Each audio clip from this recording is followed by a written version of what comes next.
Hello everyone, সবাই কেমন আছেন? আপনাদেরকে স্বাগতম জানাচ্ছি আমার আরেকটি ভিডিওতে। আজকে যাচ্ছিলাম কোনো এক কারণে বারোকোনা। দেখতেই পারছেন গ্রাম অঞ্চলের রাস্তাগুলো কিন্তু এমনিতেই অনেক সুন্দর হয়, অনেক সুন্দর একটা দৃশ্য। তারপরে আমি চলে আসলাম শর্টকাটে বারোকোনা, যেহেতু আজকে হাটের দিন না। তারপরে কিন্তু আমি একটা ডাক্তারের দোকানে যাচ্ছি।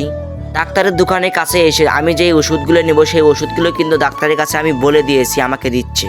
যেহেতু এই ডাক্তারটা আমার পরিচিত, তার সাথে কিন্তু কিছুক্ষণ আমি কথা বলি করতেছি। এরই মধ্যেই সেই ডাক্তার কিন্তু ঔষধগুলো ভালো করে দেখে দিচ্ছে। ঔষধগুলো নেওয়ার পরে আমি এখন যাচ্ছি অন্য আরেকটি জায়গায়। বাজারে কিন্তু এমনিতে একটু ভিড় হয়, দেখতেই পারছেন আপনারা। এখানে কিন্তু অনেক মানুষের যাওয়া আসি চলতেছে। তারপরে আমি চলে যাচ্ছি আমার বন্ধুর সাথে দেখা করার জন্য। সে আমাকে অনেক দিন ধরে খুঁজতেছে। আমার বন্ধু কিন্তু সামনেই দাঁড়িয়ে আছে, সেজন্য কিন্তু আমি যাচ্ছি তার কাছে। তার সাথে দেখা সাক্ষাৎ করলাম, করার পরে সে আমাকে কিন্তু কোনো ভিডিও করতে দেয়নি, তো সেই কারণে কিন্তু আপনাদেরকে দেখাতে পারি। আজকের এই ভিডিওটা এই পর্যন্তই। অবশ্যই আমার পেজটাকে ফলো দিয়ে এবং চ্যানেলটিকে সাবস্ক্রাইব করে দিবেন। ধন্যবাদ।